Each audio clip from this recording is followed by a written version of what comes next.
Hello everybody, welcome back to my channel prep PN. इस video में हम discuss करने वाले हैं क्लास 12th की फ्लेमिंगो बुक से प्रोज सेक्शन का chapter number 2 lost spring. Chapter start करने से पहले मैं आपको इस चैप्टर का एक ब्रीफ इंट्रोडक्शन देती हूँ।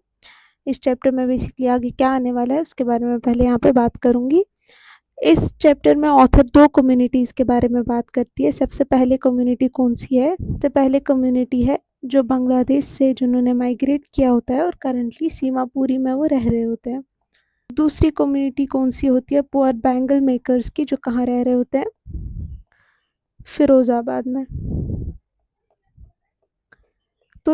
तो ये वीडियो पार्ट 1 रहने वाला है इस चैप्टर का, जिसमें मैं सबसे पहली कम्युनिटी जो मैंने अभी डिस्कस की उसके बारे में बात करूँगी और उसी का हिस्सा हम आगे पढ़ेंगे।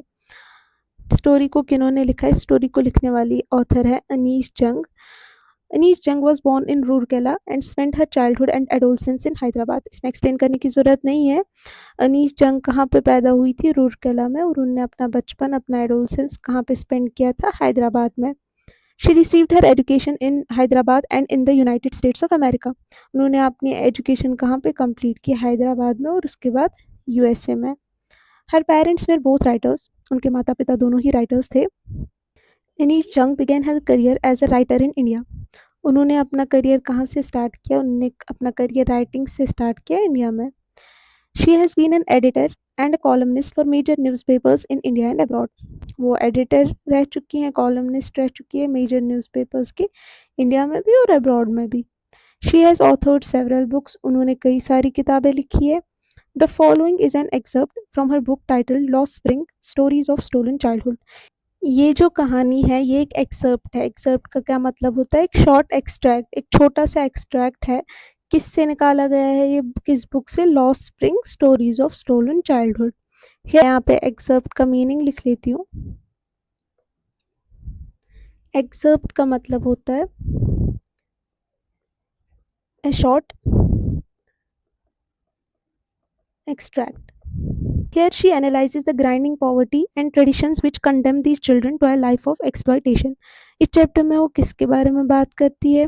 वो बात करती है ग्राइंडिंग पॉवर्टी की। ग्राइंडिंग पॉवर्टी क्या होता है? ग्राइंडिंग पॉवर्टी का मतलब होता है जो ऐसी पॉवर्टी जो कभी एंड ही ना हो, मतलब extreme poverty, long lasting poverty.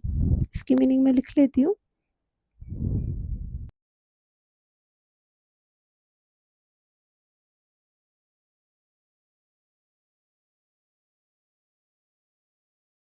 जैसे आप आगे देखोगे कि फिरोज़ाबाद में जो बैंगल मेकर्स होते हैं, उनमें ये जो काम होता है बैंगल मेकिंग का, वो जनरेशन से चलता आ रहा है।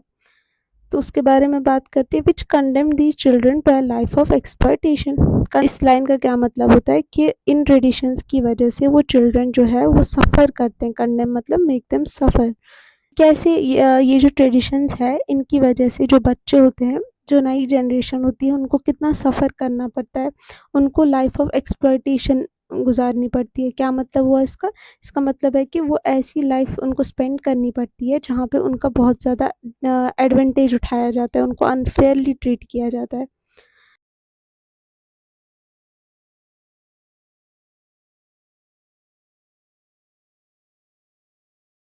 तो यहाँ पे मैंने मीनिंग लिख ली है कंडेम की और एक्सप्लॉयटेशन की। तो चलो चैप्टर को अब स्टार्ट करते हैं।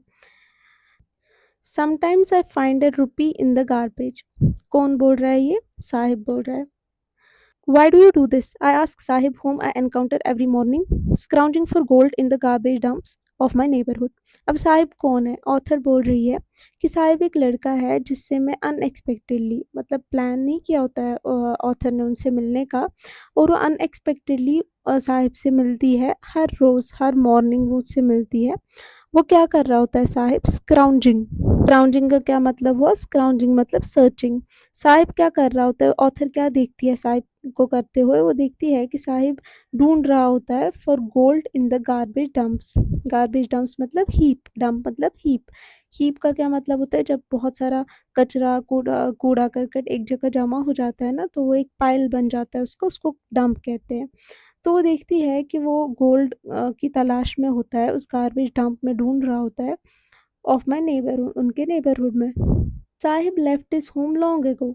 साहिब ने अपना घर बहुत समय पहले छोड़ा हुआ होता है। अब उसका घर कहाँ पे होता है, उसका पुराना घर कहाँ पे था? Set amidst the green fields of Dhaka. Amidst मतलब इन बिटवीन, कहाँ पे वो होता है?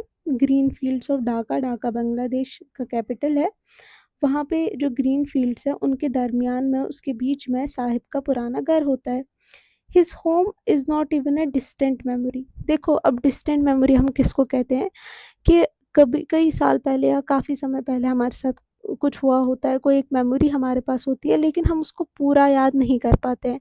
हम याद करने की कोशिश भी करें तो बहुत ही फेंट मेमोरी हमारे दिमाग में होती है, तो हम उसको पूरा याद नहीं कर पाते। बट साहिब के लिए जो उसका पुराना घर है वो एक डिस्टेंट मेमोरी भी नहीं है। बेसिकली कहने का मतलब ये है कि उसको कुछ भी नहीं याद है अपने पुराने घर के बारे में। उसके घर के बारे में उसकी कोई भी मेमोरी है ही नहीं। अब यहाँ पे एक्सप्लेनेशन दे रही है कि क्यों वो अपने घर को छोड़ के अभी यहाँ पे रह रहे थे। There were many storms that swept away their fields and homes, his mother tells him.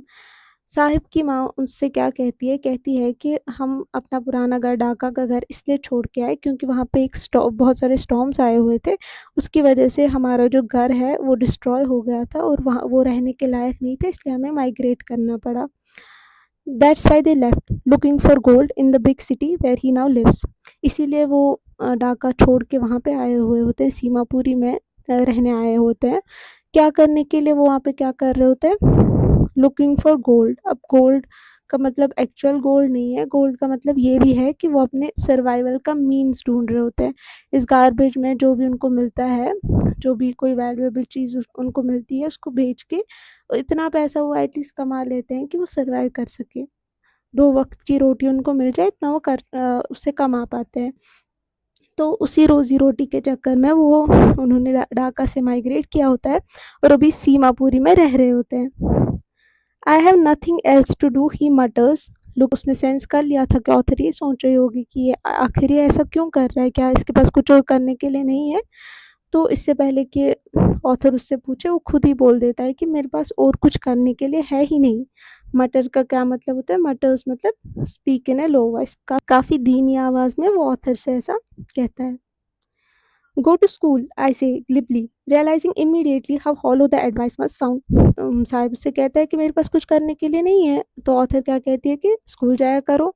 अब जैसे वो ये कहती है, ग्लिबली का मतलब होता है कोई ऐसी चीज़ जो हम कभी कॉन्फिडेंस के साथ कुछ बोलते हैं ना, लेकिन फिर हमें रियलाइज़ होता है कि मैंने बिना सोचे ही कुछ बोल दिया, इसका कोई पॉइंट ही नहीं है, ये इसकी कोई मीनिंग ही नहीं है जो मैंने ये चीज़ कही है। ग्लिबली का मतलब होता है कॉन्फिडेंटली बट थॉटलेसली। मतलब कहा तो ऑथर ने कॉन्फिडेंस के साथ था, लेकिन फिर उनको रियलाइज़ हुआ कि जो भी मैंने कहा है उसका वो कोई सेंस ही नहीं बना था। Realising immediately how hollow the advice must sound. उसको रियलाइज़ हो जाता है ऑथर को कि जो मैंने कहा ये कितना हॉलो, हॉलो मतलब अनरियलिस्टिक, जो पूरा ही नहीं हो सकता है, जिसका कोई पॉइंट ही नहीं है। कितना हॉलो साउंड कर रहा होगा साहिब के लिए। There is no school in my neighbourhood, when they build one I will go. Saheb इसके जवाब में क्या कहता है कि मेरे स्कूल में तो कोई मेरे नेबरहुड में तो कोई स्कूल ही नहीं है, अगर होता तो मैं ज़रूर जाता। हाँ, लेकिन फ्यूचर में अगर कोई स्कूल यहाँ पे बन जाता है तो मैं ज़रूर जाऊँगा वहाँ पे। ऑथर उससे कहती है, if I start a school will you come? I ask half joking. तो ऑथर उससे कहती है कि अगर मैंने स्कूल चालू कर दिया, मैंने एक स्कूल कंस्ट्रक्ट कर लिया, तो क्या तुम वहाँ आओगे? अब हाफ जोकिंग क्यों लिखा है यहाँ पे? क्योंकि उसको, ऑथर को पता था कि ये पूरा नहीं होने वाला है, ये तो बस एक फेक प्रॉमिस है जो पूरा नहीं करने वाली हूँ मैं। तो इसीलिए मजाक में वो उससे पूछती है। Yes, he says smiling broadly. वो कहता है कि हाँ, मैं ज़रूर आऊँगा, और ये कहते-कहते उसके चेहरे पे एक बड़ी-सी मुस्कान आ जाती है, क्योंकि वो खुश हो जाता है इस थॉट से कि हाँ, मैं भी कभी स्कूल जा पाऊँगा। उसके अंदर वो उम्मीद जग जाती है। A few days later I see him running up to me, is your school ready? कुछ दिन बाद क्या होता है कि ऑथर का फिर से साहिब के साथ एनकाउंटर हो जाता है। तो साहिब उससे पूछता है कि क्या वो स्कूल तैयार हो गया जिसके बारे में आपने बात की थी? तो ऑथर एम्बैरेस हो जाती है ना इस बात पे, क्योंकि उसको पता था कि वो तो मज़ाक में कह रही थी, वो मीन नहीं करती थी जो उसने कहा था। तो एक्सक्यूज़ में क्या कहती है, it takes longer to build a school. वो अब एक्सक्यूज़ में ये कहती है कि स्कूल बनने में बहुत ज़्यादा वक़्त लग जाता है, इतनी जल्दी थोड़ी ना स्कूल कंस्ट्रक्ट होके बन जाएगा। आई से embarrassed eight having made a promise that was not meant, जैसा कि मैंने बोला कि अब क्या हो जाती है, वो एम्बैरेस हो जाती है, मतलब कि वो अशेम्ड फ़ील करती है, शेमफुल फ़ील करती है, क्योंकि ऑथर ने साहिब के साथ ऐसा प्रॉमिस किया था जो कभी पूरा होने ही नहीं वाला था। फिर ये सोचते-सोचते ऑथर रियलाइज़ करती हैं कि but promises like mine abound in every corner of his bleak world. मैं पहली नहीं हूँ जिसने साहिब के साथ कोई फेक प्रॉमिस किया होगा। ऐसे प्रॉमिसेस, ऐसे फेक प्रॉमिसेस तो उसकी ब्लीक मतलब होपलेस होपलेस लाइफ, उसकी ब्लीक उसकी होपलेस ज़िंदगी में ऐसे बहुत सारे प्रॉमिसेस किए गए होंगे, अबाउंड मतलब बहुत सारे, लार्ज क्वांटिटी में।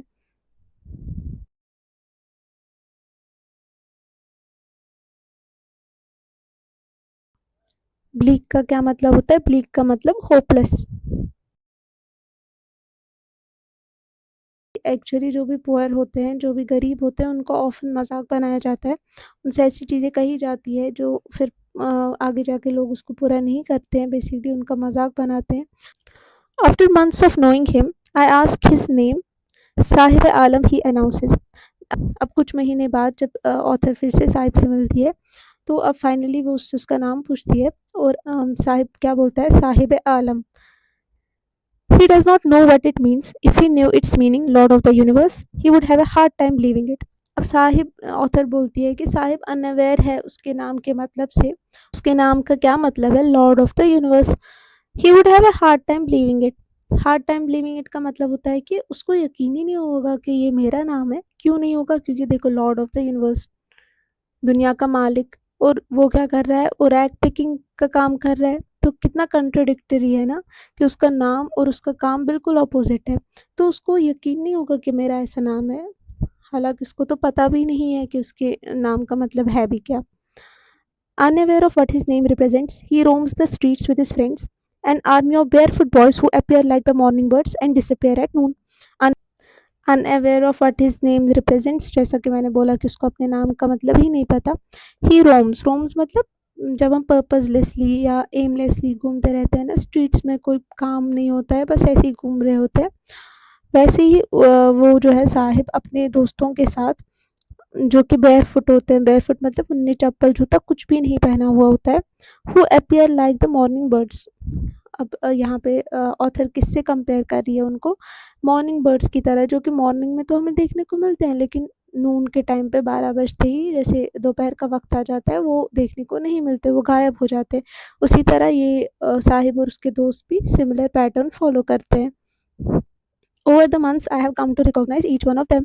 अब ऑथर बहुत बार इनसे मिल चुकी होती है, तो अब हर किसी बच्चे को वो पहचान रही होती है। Y aunt you wearing chappals? I ask one. अब ऑथर फिर से उनमें से एक को क्वेश्चन करती है, पूछती है कि तुमने चप्पल क्यों नहीं पहनी हुई है? वो क्या जवाब देता है? My mother did not bring them down from the shelf. अब देखो, ये आगे आप जो भी देखोगे, जो भी उनके रिप्लाईज होंगे बच्चों के, वो बस मेयर एक्सक्यूजेज है। सही में ऐसा नहीं होता है, अगर उनके पास चप्पल होती तो वो पहन लेते। तो बस एक्सक्यूजेज दे देते हैं इस क्वेश्चन को टालने के लिए। बच्चा क्या जवाब देता है कि मेरी मम्मा जो है वो उसको शेल्फ से उतारती ही नहीं है, इसलिए मैं नहीं पहनता। तो है ना एक baseless excuse. He answers simply, वो जवाब में ये कहता है, even if she did he will throw them off, it's another who is wearing shoes that do not match. फिर दूसरा क्या जवाब देता है? कहता है कि अगर उसकी माँ वो जूते उतार भी देती शेल्फ से, वो तो तब भी नहीं पहनता। और ये जो बच्चा होता है उसने क्या किया होता है? उसने राइट पैर का जूता लेफ्ट में पहना होता है और वाइस वर्सा लेफ्ट का राइट में। जब अब ऑथर ये नोटिस करती है और उससे उसके बारे में पूछती है, when I comment on it he shuffles his feet and says nothing. जब ऑथर उसको उसके बारे में पूछती है, तो वो क्या करता है कि वो शफल करता है। शफल मतलब राइट का राइट में पहनता है और लेफ्ट का लेफ्ट में। एंड सेज नथिंग, और कुछ नहीं बोलता। I want shoes, says a third boy who has never owned a pair all his life. फिर तीसरा बच्चा वहाँ पे क्या कहता है? कहता है कि मुझे जूते चाहिए, क्योंकि उसने अपनी ज़िंदगी में कभी भी जूते नहीं पहने होते हैं। अब ऑथर कहती है, travelling across the country I have seen children walking barefoot in cities on village roads. It is not lack of money but a tradition to stay barefoot is one explanation. अब author अपने बारे में कहती है कि मैं country के बहुत सारे शहरों में गई हूँ, बहुत सारे विलेजेस में गई हूँ और मैंने देखा है बहुत सारे लड़कों को जो ऐसे ही बेयरफुट नंगे पाँव घूम रहे होते हैं। और कभी-कभी वो ये एक्सक्यूज़ भी दे देते हैं कि ऐसा नहीं है कि हमारे पास पैसे नहीं है, बट हमारा तो ये ट्रेडिशन ही है। I wonder if this is only an excuse to explain away a perpetual state of property। अब ऑथर भी यही सोचती है कि मुझे तो ऐसा लगता है कि ये तो बस एक महज एक एक्सक्यूज़ है किसको एक्सप्लेन करने के लिए, perpetual state of poverty. Perpetual मतलब जो काफ़ी समय से चलती आ रही होगी, इसका मतलब मैं यहाँ पे लिख लेती हूँ। तो होता क्या है कि उनके पास कोई भी और रीज़न नहीं होता है इस चीज़ को एक्सप्लेन करने के लिए कि क्यों उनकी जो ये पॉवर्टी है जो काफ़ी समय से उनकी सोसाइटी में चलती आ रही है, उनकी जनरेशन आफ्टर जनरेशन चलती आ रही है, उसका एक एंड क्यों नहीं हो रहा है। इस चीज़ को एक्सप्लेन करने के लिए उनके पास और कुछ भी नहीं होता है। तो ये बस अलग-अलग तरीके के एक्सक्यूज़ बना देते हैं जब भी उनसे कोई इस बारे में क्वेश्चन करता है तो। I remember a story a man from Udupi once told me. Author को याद आता है कि उडुपी से एक आदमी ने उसको एक कहानी बोली होती है। क्या बोली होती है कि as a young boy he would go to school past an old temple where his father was a priest. कि जब वो छोटा बच्चा था, जब वो एक यंग बॉय था, वो क्या करता था कि जब वो स्कूल जाता था तो वो एक टेम्पल के पास से गुजरता था जहाँ पे उसके जो पिता है वो प्रीस्ट थे। He would stop briefly, briefly मतलब एक शॉर्ट टाइम के लिए, शॉर्ट ड्यूरेशन के लिए वो वहाँ पे रुकता था। And pray for a pair of shoes, और किसकी प्रार्थना करता था, एक पेयर ऑफ शूज के लिए। 30 years later I visited his town and the temple which was now drowned in an air of dissolution।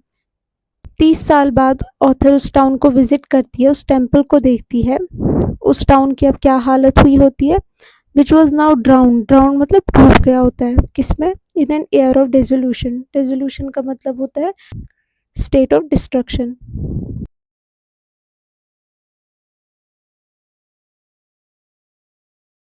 30 सालों में बहुत कुछ बदल गया होता है और वो जो टाउन है वो अब डिस्ट्रॉय हो चुका होता है, ऐसा ऑथर नोटिस करती है। ऑथर क्या देखती है कि in the backyard where lived the new priest. अब बैकयार्ड में कौन रहता है, एक न्यू प्रीस्ट हुए होते हैं, 30 सालों में प्रीस्ट चेंज हो गया होता है।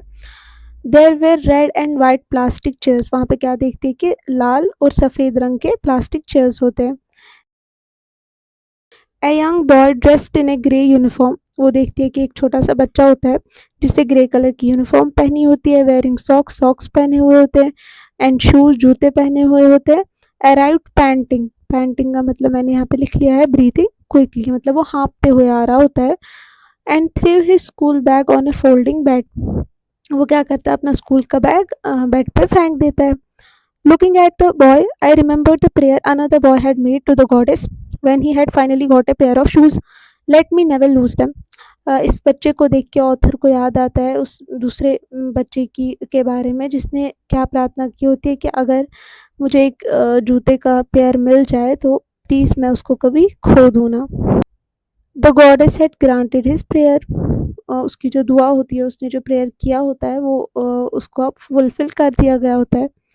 Young boys like the son of the priest now वोर शूज़। अब उसी बच्चे की तरह और भी बाकी जो उस टाइम के बच्चे थे वो अब जूते पहनते थे, मतलब वो ट्रेडिशन अब फाइनली टूट चुका होता है और वहाँ पे थोड़ा सा इम्प्रूवमेंट आया होता है इस चीज़ में कि अब वहाँ पे जो बच्चे हैं वो जूते पहनने लग गए। But money others like the rag pickers in my neighbourhood remain shoelace. अब जैसे साहिब और उसके जो दोस्त हैं उनकी तरह बहुत सारे अभी भी बच्चे हैं, अभी भी बहुत सारे रैग पिकर्स हैं जो जूते नहीं पहन रहे थे, जो बेयर फुट ही घूमते थे। माई एक्विंटेंस, एक्विंटेंस का क्या मतलब होता है, एक्विंटेंस मतलब होता है एक कोई ऐसा इंसान जिसको आप जानते तो है लेकिन वो क्लोज फ्रेंड नहीं होता है आपका।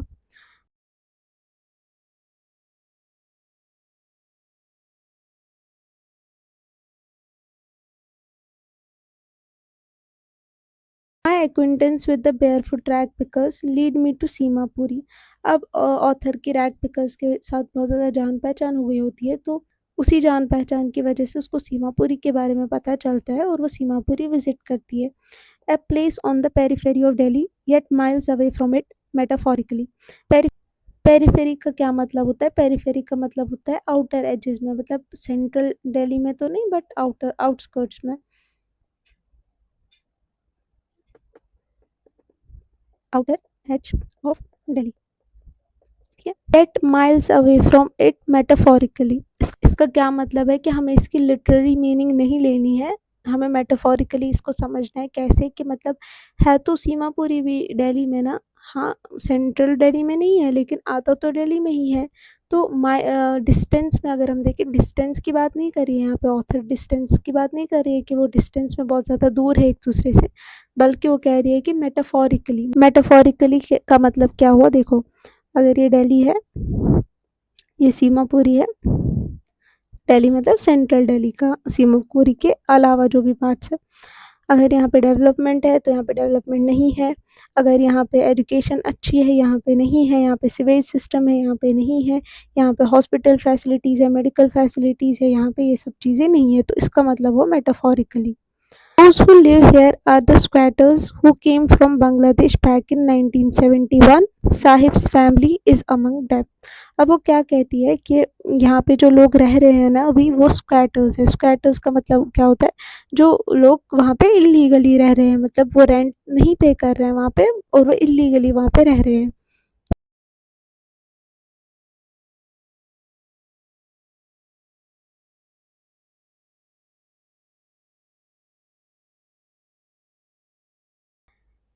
हु केम फ्रॉम बांग्लादेश इन 1971। साहिब भी तो ढाका से था ना, साहिब की फैमिली भी ढाका से थी। तो यहाँ पे जो भी सीमापुरी में रह रहे थे वो उन्हीं की तरह थे जो बांग्लादेश से 1971 में उनने माइग्रेट किया होता है। Seemapuri was then a wilderness. Wilderness का क्या मतलब होता है कि वो अनडेवलप्ड एरिया था। कब सीमापुरी अनडेवलप्ड था, कब की बात कर रही है ऑथर, तब जब ये लोग वहाँ से बांग्लादेश से रहने के लिए आए थे, जब उन्हें माइग्रेट किया था उस टाइम पे सीमापुरी अनडेवलप्ड था। आगे वो क्या कहती है कि इट स्टिल इज़, मतलब इसकी डेवलपमेंट में कोई चेंज नहीं आया है, डेवलपमेंट पे तो वहीं का वहीं है Seemapuri. But it is no longer empty. लेकिन हाँ, अब एक चीज़ डिफरेंट है 1971 और करंट सिचुएशन में। क्या डिफरेंस है कि अभी वहाँ पे लोग रह रहे हैं, मतलब वो अबंडेंट तो नहीं है, अनडेवलप्ड है अभी भी, बट अबंडेंट एटलीस्ट नहीं है। In structures of mud with roofs of tin and tarpaulin, devoid of sewage, drainage और running water, live 10,000 rag pickers. अब वहाँ पे क्या बना, मतलब घर तो है ही नहीं, इसको हम घर नहीं कह सकते हैं। मड से बनाए हुए छोटे छोटे वो हट्स, जिनको रूफ्स, जिनके रूफ्स किन से बने हुए, टिन से, टारपुलिन से। सिवेज सिस्टम वहाँ पे नहीं, डिवाइड मतलब लैक कर रहा है सिवेज सिस्टम। कितने रैग पिकर्स रह रहे होते हैं, 10,000 rag pickers. They have lived here for more than 30 years. और ऐसा नहीं है मतलब 1971 में और करंटली जब की बात ऑथर कर रही है तब से अभी तक कितने साल हुए हैं, 30 साल से वो यहाँ पे रह रहे हैं। विदाउट एनी आइडेंटिटी, मतलब उनका कोई भी आइडेंटिटी नहीं है। जैसे जैसे हमारे पास आइडेंटिटी को प्रूव करने के लिए बहुत सारी चीज़ें होती है ना, आधार कार्ड वगैरह, तो उनके पास वो आइडेंटिटी नहीं है कोई। विदाउट परमिट्स, परमिट्स मतलब उनको लीगली परमिशन नहीं दी गई होती है वहाँ पे रहने के लिए।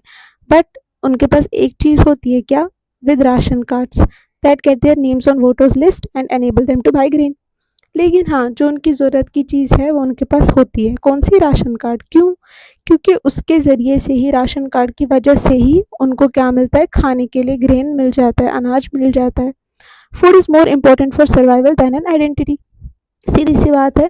उस आइडेंटिटी का करेंगे कि जब उनके पास खाने के लिए कुछ नहीं है, जब वो भूखे रह रहे हैं, उस आइडेंटिटी का कोई पॉइंट भी नहीं है। तो उनके लिए सबसे मेन कंसर्न क्या है, वो है फूड। मतलब भूखे पेट ना सोना उनके लिए सबसे मेन कंसर्न है। If at the end of the day we can feed our families and go to bed without an aching stomach, we would rather live here than in the fields that gave us no grain, say a group of women in tattered saris. Then I ask them why they left the beautiful land of green fields and rivers. अब author उनसे question करती है, कहती है कि बांग्लादेश जो इतना beautiful, वहाँ पे इतने अच्छे अच्छे फील्ड्स है, ग्रीनरी है, जहाँ पे बहुत सारे खेत है, आप वो छोड़ के यहाँ पे क्यों आए हुए हो, यहाँ पे रहने के लिए, जिसकी इतनी बुरी हालत है, जहाँ जहाँ पे आपको रहने के लिए प्रॉपर जगह नहीं है, जहाँ पे आपको पीने के लिए साफ़ पानी नहीं है, आप उतना ब्यूटीफुल इलाका छोड़ के यहाँ पे रहने के लिए क्यों आए हैं। तो वो क्या कहते हैं कि अगर हमें खाने के लिए यहाँ पे कुछ मिल रहा है, अगर हमारे पेट जो है वो खाली नहीं रह रहे हैं, अगर हमारे पेट में एक एक मतलब दर्द नहीं हो रहा है भूख की वजह से, और हम भूखे पेट नहीं सो रहे हैं, तो हमारे लिए यही बेहतर है दैन उस एरिया में रहना, बांग्लादेश में रहना, जहाँ हमें खाने के लिए कुछ भी नहीं मिल रहा था और हमें भूखे पेट सोना पड़ रहा था। टैटर्ड साड़ीज़ मतलब टॉर्न, फटी पुरानी साड़ी उनने पहनी हुई होती है। Wherever they find food, they pitch their tents and that become their transit homes. जहाँ पर भी मतलब जैसा मैंने बोला उनके लिए कंसर्न क्या है, मेन कंसर्न खाना है। तो जहाँ पे भी उनको फूड मिल रहा है वो वहीं पे अपने टेंट्स लगा लेते हैं। ट्रांजिट होम्स बन जाते हैं उनके। ट्रांजिट मतलब टेम्परेरी होम्स, जहाँ पे फूड मिलता जाता है वैसे ही वो डिस्प्लेस करते जाते हैं। Children grow up in them becoming partners in survival. जब बच्चे बड़े हो जाते हैं इन्हीं टेंट्स में रह रहकर वो उनके पार्टनर्स बन जाते हैं इन सर्वाइव। इसका मतलब क्या हुआ कि वो भी उनके साथ काम करने लग जाते हैं रैग पिकिंग का, ताकि वो भी कुछ ढूंढ सके, वो भी कुछ पैसे कमा सके। सर्वाइवल इन सीमापुरी मीन्स रैग पिकिंग, और इनके लिए क्या मीन्स है वो पैसा कमाने के लिए रैग पिकिंग का। Through the years it has acquired the proportions of a fine art। इस लाइन का क्या मतलब हुआ कि हाँ, जब पहले शुरुआत में रैग पिकिंग का काम चालू हुआ होगा तो, लेकिन उस टाइम पे ऐसा नहीं था जैसे आज है। आज तो इसके लिए स्किल चाहिए होती है, आज एक प्रोफेशनल काम बन चुका है। Garbage to them is gold. जो किसी के लिए गार्बेज है, जो किसी ने कूड़ा करकट फेंक दिया है, वो उनके लिए क्या है, गोल्ड की तरह।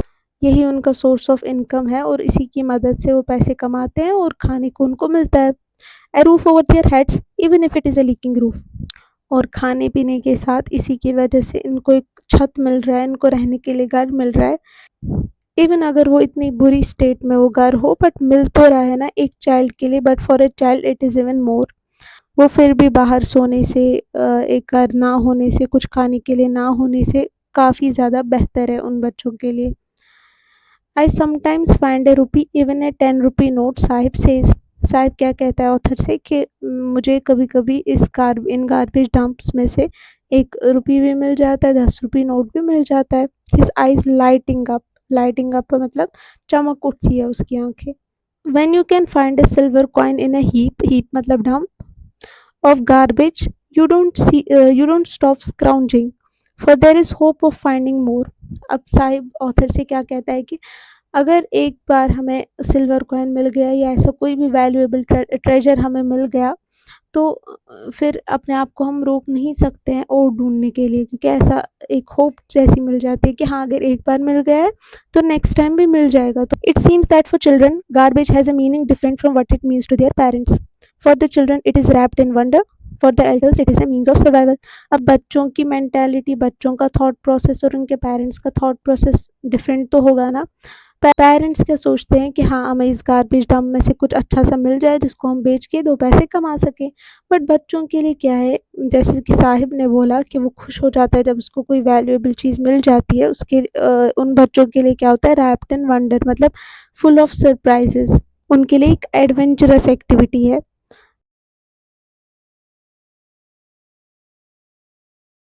One winter morning, I see Sahib standing by the fenced gate of the neighborhood club, watching 2 young men dressed in white playing tennis।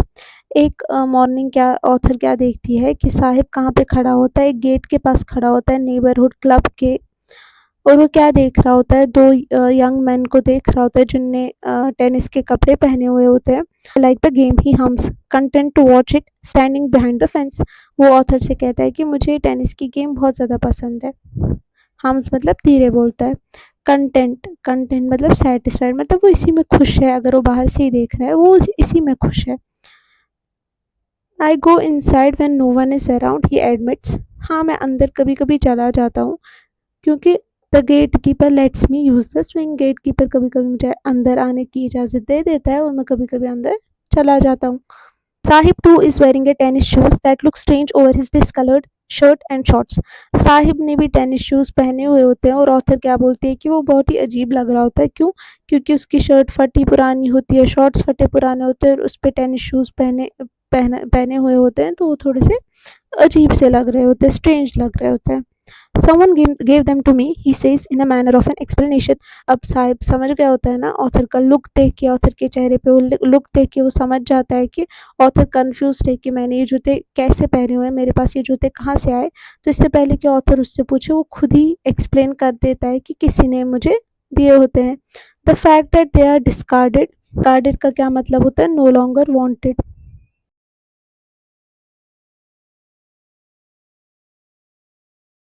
The fact that they are discarded shoes of some rich boy who perhaps refused to wear them because of a hole in one of them does not bother him.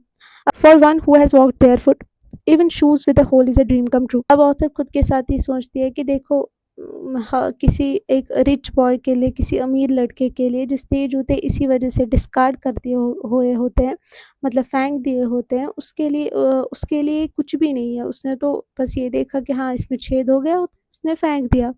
लेकिन किसी ऐसे इंसान के लिए जिसने कभी भी जूते नहीं देखे होते, उसको उनकी वैल्यू पता है, उसको पता है कि ये जूते कितने वैल्यूएबल है और उसके लिए वो एक ट्रेजर सा बन जाता है। मतलब किसी के लिए जो कुछ भी नहीं है, वो किसी के लिए बहुत कुछ है। But the game he is watching so intently मतलब अटेंटिवली।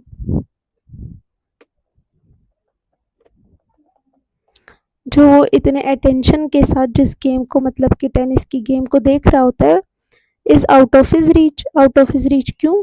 क्योंकि उसकी जो फाइनेंशियल सिचुएशन है वो उसको अलो नहीं करेगी कि वो इस गेम में कभी भी पार्टिसिपेट कर सके। इस मॉर्निंग अब एक दिन ऑथर क्या देखती है कि Saheb is on his way to the milk booth. Milk booth क्या होता है? जहाँ पे मिल्क के बहुत सारे प्रोडक्ट्स को बनाए जाते हैं और वहाँ से सप्लाई किए जाते हैं। वो देखती है कि साहिब इसी तरह एक मिल्क बूथ की तरफ जा रहा होता है। In his hand is a steel canister आप समझो कि एक कंटेनर है लिड के साथ, जो कंटेनर होता है जिसमें दूध रखा जाता है, उसको बोलते हैं। I now work in A tea stall down the road. वो क्या कहता है ऑथर से कि मैं एक टी स्टॉल में काम कर रहा हूँ। पॉइंटिंग इन द डिस्टेंस, और वो ऑथर को दिखाता है कि किस टी स्टॉल में मैं काम कर रहा हूँ, अपनी इशारे से ऑथर को दिखा देता है। I am paid 800 rupees and all my meals. Sahib बोलता है कि मुझे यहाँ पे 800 रुपये भी मिल जाते हैं और इसके अलावा मुझे खाने के लिए भी दिया जाता है। Does he like the job? I ask. अब ऑथर उससे पूछती है कि क्या तुम्हें जॉब पसंद है? His face, I see, has lost the carefree look. The steel canister seems heavier than the plastic bag he would carry so lightly over his shoulder. अब बैग तो उसका खुद का था। The canister belongs to the man who owns the tea shop. Sahib is no longer his own master. देखो यहाँ पे आप लिटरेरी कंटेक्स्ट से बाहर भी सोच सकते हो कैसे कि वेट की बात यहाँ पे नहीं हो रही है। पहले जब वो प्लास्टिक बैग उठा रहा था वो बहुत ज़्यादा केयरफ्री था, क्योंकि वो अपनी मर्ज़ी का मालिक था। जो करता उसको कोई ऑर्डर नहीं दिया जाता था, खुद के हिसाब से जो उसको मन करता था वो करता था। लेकिन अब वो किसी के अंडर काम कर रहा है, अब वो अपनी मर्ज़ी का मालिक नहीं रहा। तो ये था इस चैप्टर का पार्ट 1। आई होप आपको एक्सप्लेनेशन पसंद आ गई होगी, एंड मैं मेक श्योर करती हूँ कि मैं एक भी लाइन स्किप ना करूँ ताकि आपको कोई भी दिक्कत नहीं आए। तो अगर आपको ये वीडियो पसंद आया होगा तो make sure to like, share and subscribe. किसी भी बच्चे के साथ जो आपको लगता है कि उसके लिए हेल्पफुल प्रूव हो सकती है ये वीडियो, प्लीज़ शेयर करिएगा। इससे बहुत ज़्यादा चैनल को बूस्ट मिलता है और मुझे भी मोटिवेशन मिलता है कि मैं फर्दर आपके लिए ऐसे ही कंटेंट बनाती रहूँ। Thank you.